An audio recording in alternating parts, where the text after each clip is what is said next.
Do you have a story to share with the world? Of course you do. We all have stories to share. An Anchor podcast allows you to share your interests in a way that connects to others all across the globe. If you have been considering starting your own podcast and don't know where to begin, Anchor makes it easy to record, edit, and publish with the click of a button. You can even add music. Whether it's crime dramas, self improvement, paranormal adventures, or tips about parenting, you too can share your unique imprint on the world. Download the Anchor app or go to anchor.fm to get started today. You've got this. I believe in you. Welcome to the Existential Empath Podcast. My name is Tanya, and I am an intuitive empath. My intention is to share valuable tools and techniques that I have learned so you can tap into your own inner healer naturally and intuitively. Welcome back. I hope you are all doing well. In this episode, I am going to talk about how to connect with loved ones who have passed and when to recognize that they are actually communicating back with us. So, many of you who follow my podcast, I have briefly spoken of the many, many years that I worked in organ and tissue donation, working with grieving families.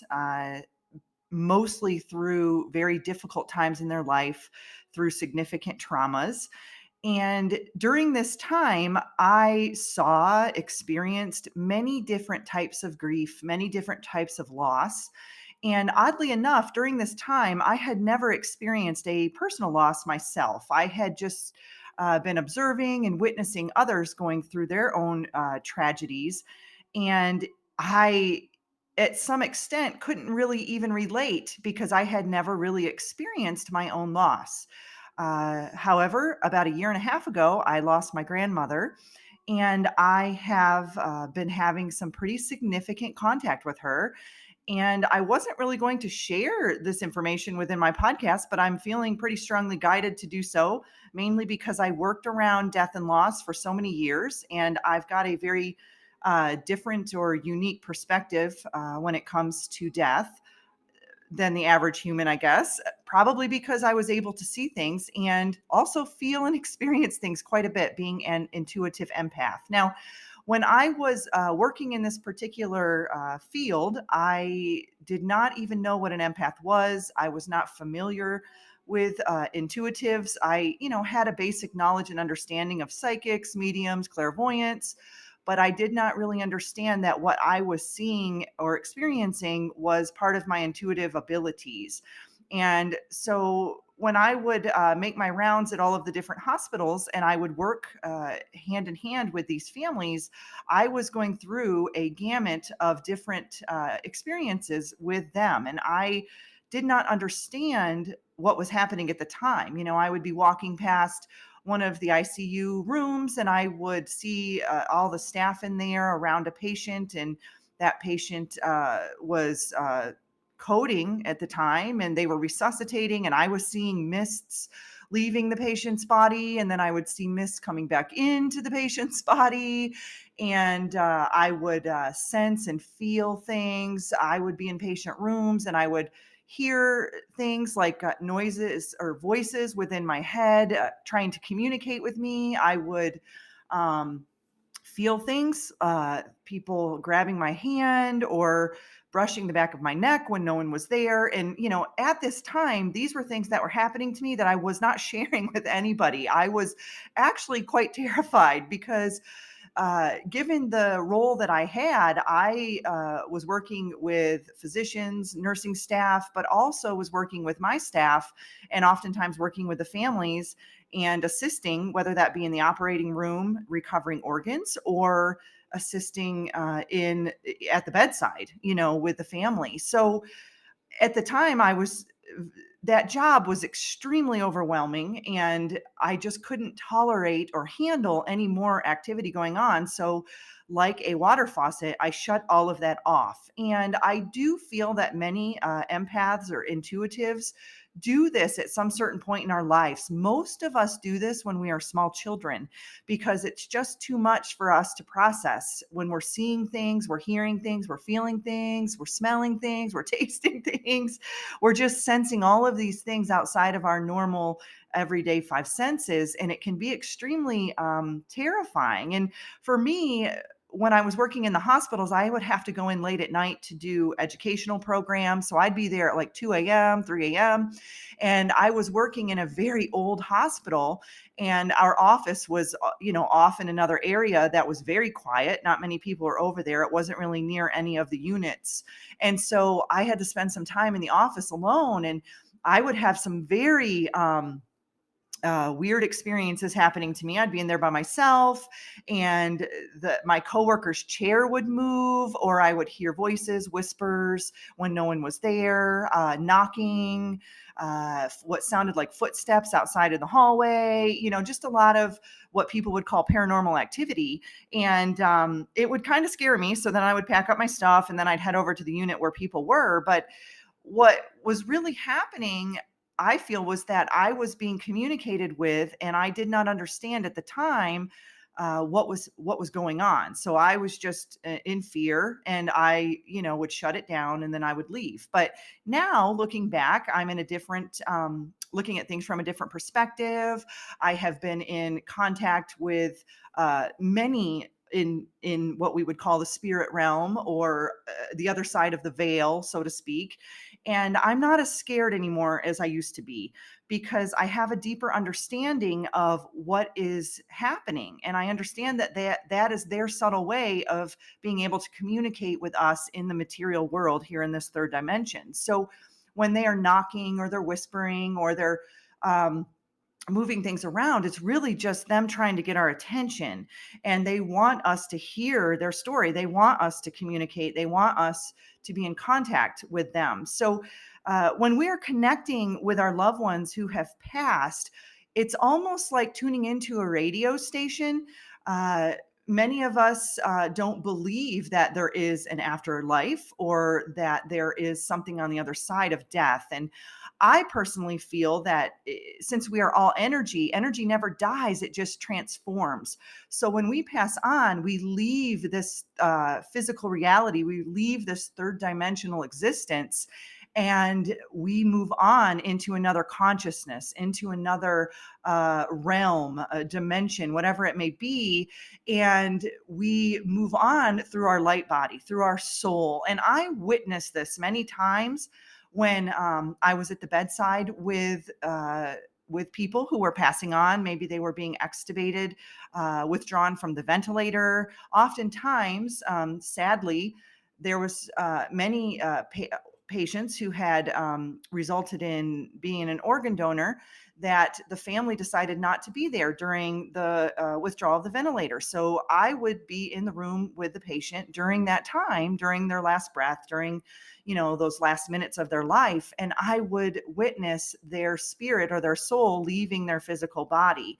And there were many times when I felt as if I was assisting them to the other side. And I know that sounds very crazy, but I have done a lot of research on this. Most of us are very familiar with near-death experiences. Anita Morjani, Mellon Thomas Benedict, even Diane Morrissey, they have some excellent stories out there about their near-death experiences. But there is also a concept called a shared death experience.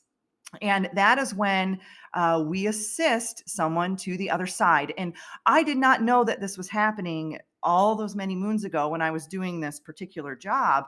But after some pretty extensive research, I have found that I was doing that. I was losing track of time. I was, kind of floating out of my body a little bit. Just a lot of very strange things were happening to me, and I couldn't put my finger on it. But now that I have a deeper and more wider, expanded kind of sense of what was going on, I can share these things and I don't feel as if I'm afraid to do so. Like if you were to ask me, maybe 10 years ago, I would have been kind of afraid to talk about these things. But now it's definitely much more peaceful for me. And I want to be able to share this information with you so that it will be peaceful for you as well. So whether you've experienced the loss of someone in the past or you're going through a situation currently where maybe someone in your family is ill, and you know that death is imminent and that it could be coming soon, or that maybe you are experiencing some communication from the other side. I just wanted to share some of the ways that we can communicate with our loved ones and how to recognize when they're communicating back with us. So, one of the ways that I know when a loved one is communicating with me is a super simple way is through dreams. So, if you want to communicate with your loved one, then before you go to bed, I would suggest saying it out loud.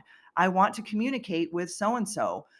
Writing it down. I wish to communicate with so and so. And if you have questions, maybe you have some questions, write those down, put them under your pillow. Um, and really send that intention. Remember, I talk about how our thoughts are electric, our emotions are magnetic, and our words are an amplifier or a broadcaster. So if you have a thought that you want to connect with a loved one and you put an emotion of love and compassion behind it, and then you speak that out into existence, you will have contact. Now, you may not have it that exact night, but if you continue to do this, you will eventually have contact. And I have been having it regularly with my grandmother. And this was funny. My grandma was 91 years old, and we always talked about after her death, how I always asked her, "How are you going to haunt me?" And I would joke about it. We would laugh. And she would say, "Well, I'm actually going to make you laugh. I'm going to do things that make you smile and make you laugh," which I just love that. And that's exactly what she has been doing with both me and my sister. So, um, it's just really funny how when you open up that chain of communication or that flow and you tune into that radio station, you will have a very beautiful contact and communication with those loved ones. And I have talked to many of my donor families, and they would share some really beautiful experiences of how their loved ones were communicating with them. And back when I was working in donation, I had a very specific case with a family where there was a man who was roughly, I think he was in his 40s, and he had fallen out of the back of his pickup truck. He was just moving some things around in there and had fallen out and fell and hit his head on the concrete. And unfortunately, he was declared brain dead. And we moved forward with recovering organs on him and placing those with recipients. And I worked very closely with this family. And that evening, I had a vivid dream about him, so clear. It was almost like I was living an experience with him.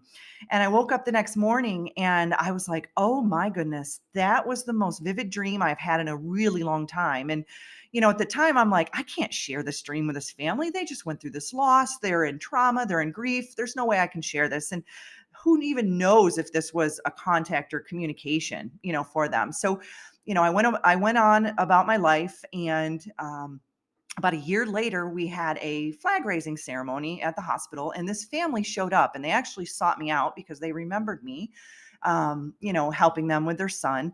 And the mother came up to me, and we started chatting, and I just kind of nonchalantly shared with her that I had had a dream about her son the next evening and what it was about, and her eyes welled up in tears. And she said that the information that you just shared with me was exactly what I needed to hear. That was so potent and so pertinent to my life that I'm so grateful that you shared that information with me. And at that time, it was like a light bulb went off. I was like, wow, like that he actually did come through me in that dream because I was tuned in to that frequency to hear that message or that information. However, I wasn't confident, or I didn't trust enough in my intuition to be able to share that information with that family. But looking back, everything works out in divine timing, and it was all meant for a reason that I shared it with her a year later. But at that time, I didn't really realize it. And also, I was a little fearful of that happening. It really wasn't my jam to be the organ donor whisperer. I really wasn't into that at the time, but I was noticing that some of these um, donors were sharing information with me. And so dreams are a huge way that our loved ones will communicate with us. And most of the time, they're extremely vivid. It's almost like you're living the experience with them. You can even go into a deep meditation and connect with them as well. Set the intention before you dive into your meditation and connect with them. That can also be almost as visual as a dream, whether you're lucid dreaming or astral traveling. I've had many experiences with not my recent grandmother who passed, but my mom's mom who has passed many years ago. I've had many lucid dreams where she has shown up. They can also communicate with us through objects. So holding a belonging to them. Maybe there was something that you and they had that you would talk about, or something that was meaningful to both of you, holding that object and then speaking out loud to them. It's so important to speak out loud and really set that intention out there.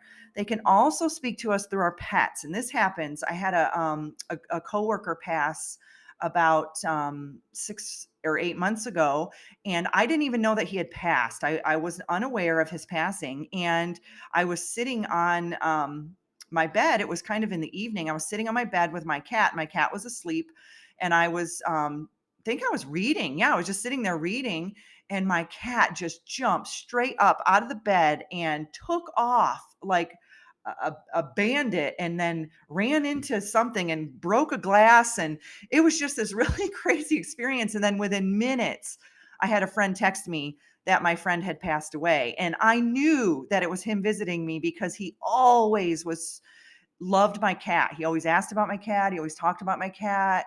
And it was really funny that he kind of spooked my cat, and he was kind of a jokester. So I kind of felt that I knew immediately that was him. I knew immediately. And that is the funny thing, is that he came to visit me even before I knew he had passed. And I have had these experiences my whole life. Especially being around all these organ donors as well. So pets are a huge way that they can communicate with us. Now, pets see on a different spectrum than we do. They can see auras, they can see different frequencies, they can see through dimensions, they can see through realms. They have a different sense of vision than we can. So it's much easier for them to communicate through us. Very similar to children. Children are the same. Oftentimes, our loved ones will come and speak with our children, because children are of a higher frequency, higher vibration. Oftentimes they're living in a more joyful state of being, and it's easier for our loved ones to connect on that level. So when we want to connect with our loved ones, we want to raise our vibration. We want to be in a higher frequency because they are in a higher frequency. And oftentimes when we lose our loved one, what do we do? We grieve. What is grief? Grief throws us into a much lower vibrational frequency, and it makes the water a little bit more muddy for us to be able to communicate with them, for us to see them, for us to sense them, because we're in such a lower vibrational state. But if we raise our vibration and we find ourselves thinking of them more in a joyful sense or a joyful state, we will have a much better chance of communicating with them, and then also receiving the information that they could be sending or sharing with us. Another way to communicate with our loved ones is to do what's called automatic writing. That's basically where you just sit down in a quiet space, and then you ask to communicate with your loved one, and you let the information flow through you, and you just write it out. You do not use your conscious mind to do this. You just connect, and you let whatever comes through just move through you, through your hand, through the pen, and put it down onto the paper. I've had some families share with me that this has been a very beneficial tool for them for their healing process, because they've been able to communicate with their loved one. They feel very close to their loved one. And it's also been a sense of moving through things like closure, because they've been able to write things down, and it gives them kind of a recording or a record of their memories and things that come through in that, and they can keep it like a journal. They also speak through us through our clairs. I've talked about the clairs in previous podcasts, and so you've got your clear smelling, which is one way my grandmother absolutely communicates with me. I had gone home for about 8 months to spend some time in her home after she had passed. And the day of my birthday, I woke up at like 3:33, of course. And she was right there with me. I could sense her presence. I could smell her perfume like she had dumped the bottle on my face. It was so incredibly strong. You cannot question that. Yes, I was in her house. Yeah, her place might smell her like her perfume because she uses it. But when you wake up and you literally smell such an overwhelming scent, you just can't question that. And I knew she was there because my arms had goosebumps. Every hair on the back of my neck was standing up, and I knew it was her. I got very emotional, and she had come to visit me on my birthday, and it was very powerful.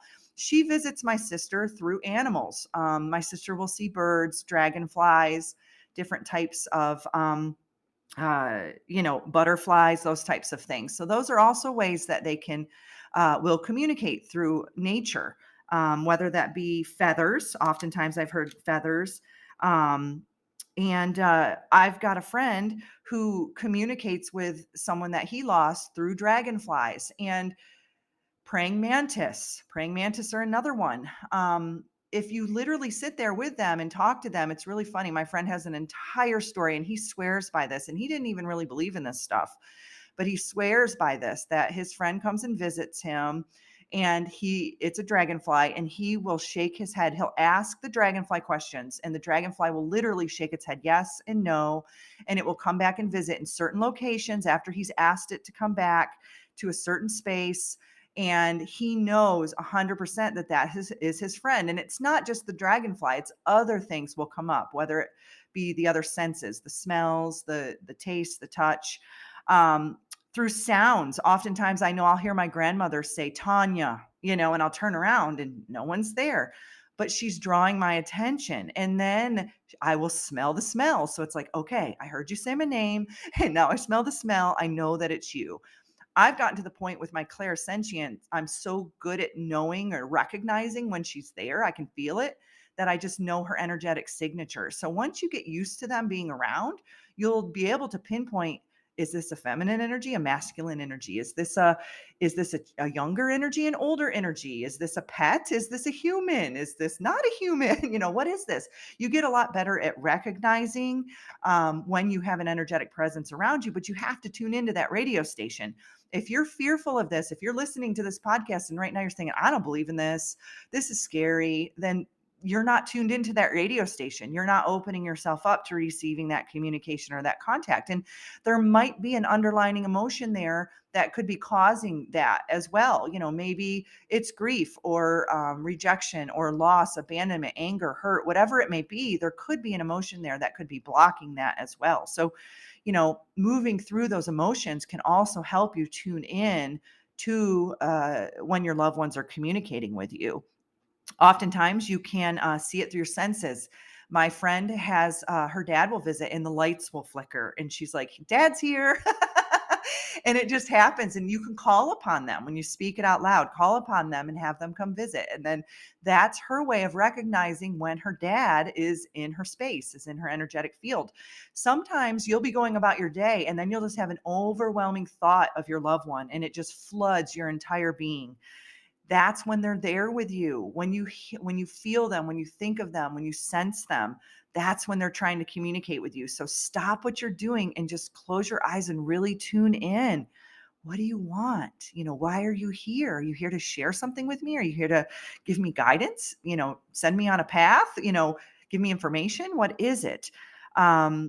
Music. I've had this happen to me. I had a friend pass. And I woke up one night in the middle of the night and my sound bar on my television was blasting angelic music, loud, loud. And I knew it was someone that I knew who had passed. And I was like, whoa, you can turn down the volume just a little bit. That was a little obnoxious. I think I woke up the entire neighborhood. But that was a way that they were trying to communicate. Now, their energy, right? So we're all energy. And once we pass, they are in their full light body form. So they can really push through that energy, but they're looking for energy sources.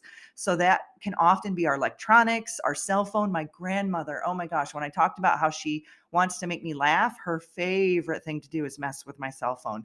Oh my gosh, that's like her favorite. And the irony of this is she was 91 years old and she hated cell phones. We bought her a smartphone and she hated that thing. I tried to call her on it. She's like, no, call me at the home phone. Call me on my landline. And I'm like, okay. So when she passed away, that was one of the things she had gifted to me was her cell phone. And she communicates with me all the time through that. She just messes with the apps and she turns it on and off.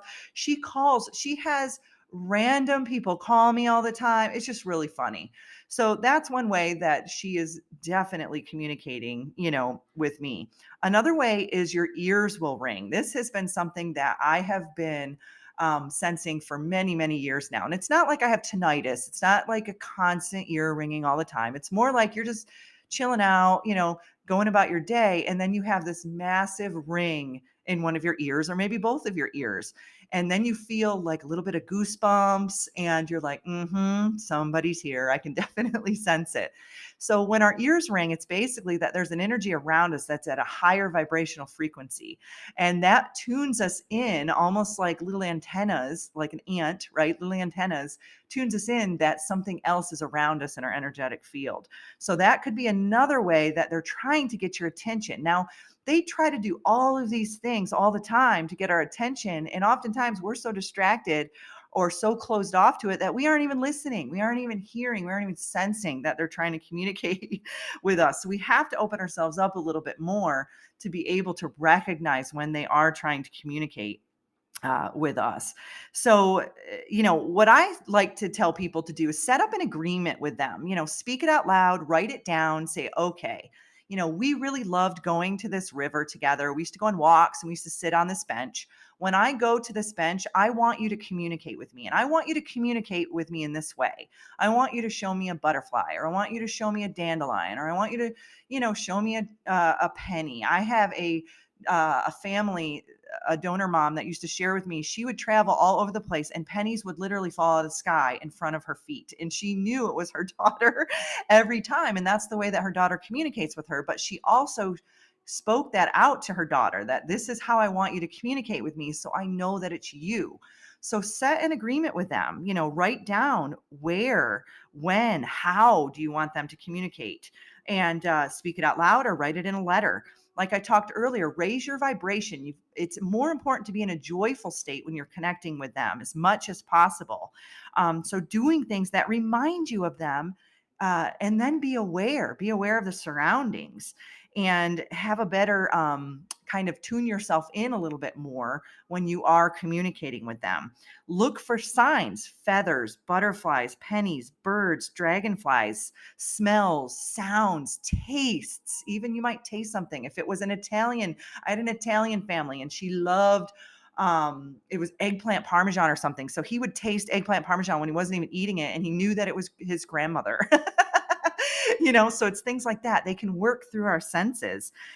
Maybe you'll notice items are moved around your home or in your vehicle or at your workplace when no one has been there. Maybe you'll see a chair move or an indentation on the bed. I have a friend who, when she knows a loved one visits, she'll be at home by herself. She'll be sitting on the bed and then she'll feel something behind her sit on the bed and turn around. She thought it was her husband and it wasn't.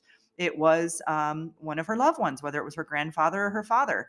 So those are subtle, subtle ways that they communicate with us. So I hope that some of these ways of connecting and communicating with our loved ones on the other side were helpful to you.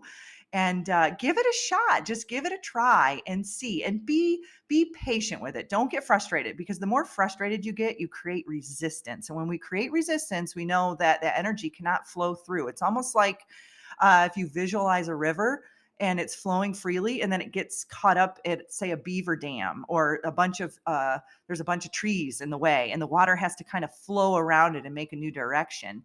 When you get frustrated or you want to force something, it creates that beaver dam, it creates the resistance, and then that will block the flow of energy to you. So when you're doing this, just keep an open heart, an open mind, put it out there into the universe, and then just go about your day, go do something else, and before you know it, you will find that they are starting to communicate with you and trust it. I think that's the most important part too, is to trust that when you see that butterfly or you see that dragonfly, trust that, that could be my loved one connecting with me. I'm going to just sit here for a minute and see what happens.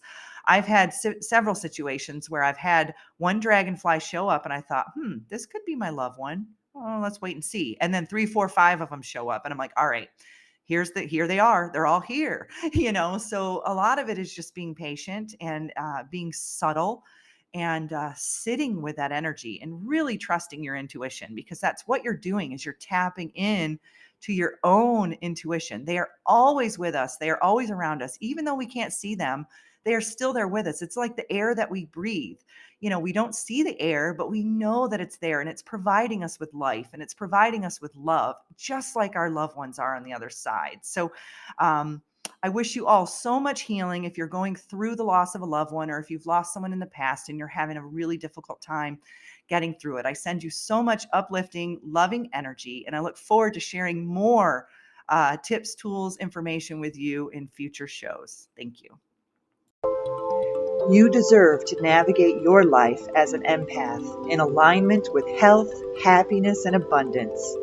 To learn more about the services that I provide, including Beyond Quantum Healing Hypnosis, EFT Tapping, and the Emotion Code, visit my website at www.thesoulcafe.org.